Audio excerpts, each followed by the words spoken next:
অনেক মুসলিম বন্ধুরা প্রশ্ন করেন, ইসলাম যদি সত্য ধর্ম হয়, আল্লাহর অস্তিত্ব যদি সঠিক সত্য হয়, নাউজুবিল্লাহ, এরকম প্রশ্ন অনেক মুসলমানের সন্তান করেন, তাহলে মুসলমানরা কেন গোটা পৃথিবীতে মার খাচ্ছে?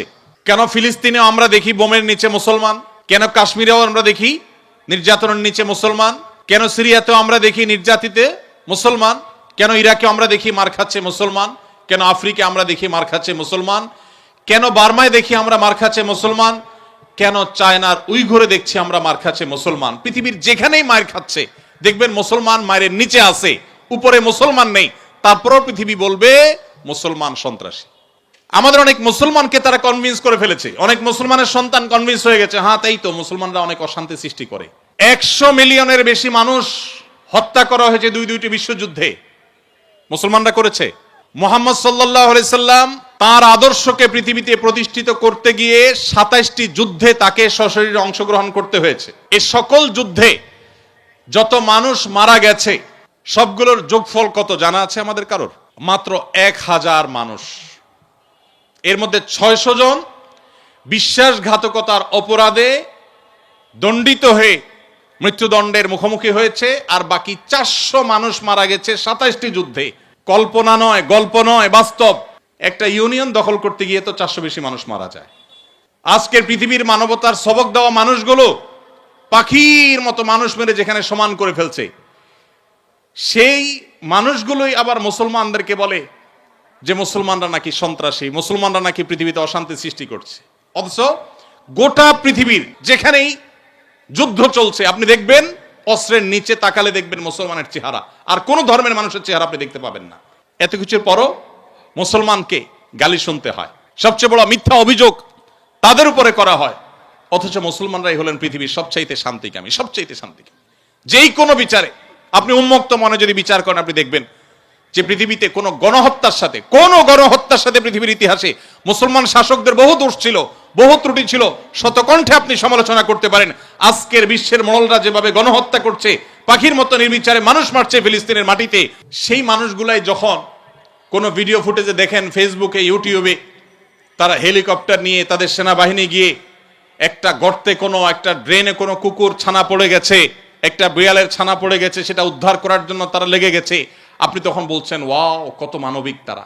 সেই তারা যখন কুকুরের জন্য বিশাল বড় হসপিটাল করছে, আপনি বলছেন কত মানবিক তারা। অথচ এরাই নির্বিচারে পাখির মতো মানুষ হত্যা করছে।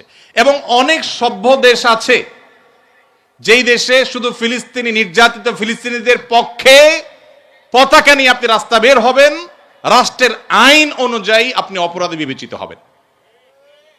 এখনো আছে, এই সভ্য পৃথিবীতে আছে। প্রিয় নবী সাল্লাল্লাহু আলাইহি সাল্লাম যে দিন রেখে গেছেন, এখানে মুসলমান কোণঠাসা থাকবে, এটাই স্বাভাবিক। আমার কথা কি ছিল সেখান থেকে যে অনেক বন্ধু বলে কেন মুসলমানরা এত মার খাচ্ছে যদি ইসলাম সত্য হয়? হ্যাঁ, ইসলাম সত্য যে তার প্রমাণই এটা যে মুসলমানরা মার খাবে। মুসলমানরা কখনো জুলুম করবে না, জুলুমের শিকার হতে পারে, মুসলমান কখনো জালিমের আসনে যাবে না। ব্যক্তিগত পর্যায়ে মুসলমান জালিম থাকতে পারে, সামষ্টিকভাবে সামগ্রিকভাবে বিশ্ববাসীর উপরে জুলুম এটা ছড়িয়ে দিবে, জুলুমের স্টিম রোলার চালাবে মুসলমানরা সামষ্টিকভাবে, এটা কোনোদিন হয়নি, ইতিহাসে কোনোদিন হবেও না। অতএব যারা মনোবেদনা আছেন, কষ্টে আছেন, বিপদে আছেন, ভেঙে পড়েন যে এত বিপদ কেন, তারা নিজেদেরকে অনেক সময় মনে করেন যে আমি অপরাধী। না, এটা বরং সান্ত্বনার ব্যাপার।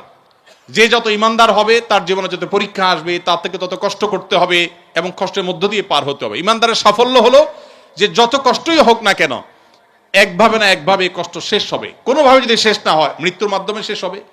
এরপরে যদি আল্লাহ তাআলা আমাকে জান্নাত অফার করেন যে বান্দা তুমি অনেক কষ্ট করেছো, তোমাকে আমি জান্নাত অফার করছি, তাহলে আমার সারা জীবনের কষ্টের বিনিময়ে অনন্তকালের জান্নাত পেয়ে গেলে এটা নিশ্চয়ই লাভজনক ডিল। দুঃখ বা কষ্টে যখন থাকি তখন আমরা সাধারণত এই বিষয়গুলোকে এভাবে অনুভব করতে পারি না, একটু কষ্ট হয়। যখনই আমি দুঃখে পতিত হব, আমাদের নবীজির কথা স্মরণ করব যে তার চাইতে দুঃখে কেউ ছিল না, সবচেয়ে কষ্টে ছিলেন, কিন্তু তার চাইতে সাকসেসও পৃথিবীতে কেউ ছিল না। কি অর্থে সফল? ওই যে তার মিশনকে তিনি সবচেয়ে ভালোভাবে বাস্তবায়ন করেছেন। প্রথম এবং দ্বিতীয় বিশ্বযুদ্ধের মধ্যে 100 মিলিয়ন মানুষ হত্যা করতে হয়নি। তার আদর্শকে তিনি পৃথিবীতে অত্যন্ত চমৎকারভাবে প্রতিষ্ঠা করে গেছেন, সবচেয়ে শান্তিপূর্ণভাবে, সবচেয়ে কম মানুষের জীবনের মূল্যের বিনিময়ে। অতএব কষ্ট যখন হবে আমাদের সবর করতে হবে ওই কথা চিন্তা করে। আমাদের সমাজে একটা কুসংস্কারাচ্ছন্ন বিশ্বাস আছে, এখনো গ্রামে গঞ্জে এমনকি শহরে অনেক মানুষ আছে কারোর যদি বিপদ আপদ পিছ না ছাড়ে, একের পর এক বিপদ লেগেই আছে, দেখবেন অনেকে কমেন্ট করে লোকটা কত বড় অপরাধী হলে একটার পর একটা বিপদ লেগে আছে, কত খারাপ মানুষ। অথচ একটার পর একটা বিপদ লেগে থাকা এটা মানুষের খারাপ হওয়ার কোনো প্রমাণ নয়। একটা মানুষ ফেরেশতার মতো ভালো মানুষ হয়েও তার উপরে বিপদ হতে পারে, বরং কখনো কখনো লাগাতার এবং ধারাবাহিক বিপদ এটা তার সততার, আল্লাহ ভীরুতার, আল্লাহর নেককার বান্দা হওয়ার প্রমাণও হতে পারে। তো এই জন্য আমরা যারা বিপদগ্রস্ত আছি তাদের জন্য সান্ত্বনা হলেন নবী করিম সাল্লাল্লাহু আলাইহি সাল্লাম। আল্লাহ আমাদেরকে ধৈর্য ধারণ করার তৌফিক দান করুন। আসুন্নাহ ফাউন্ডেশন, উম্মার স্বার্থে সুন্নাহর সাথে।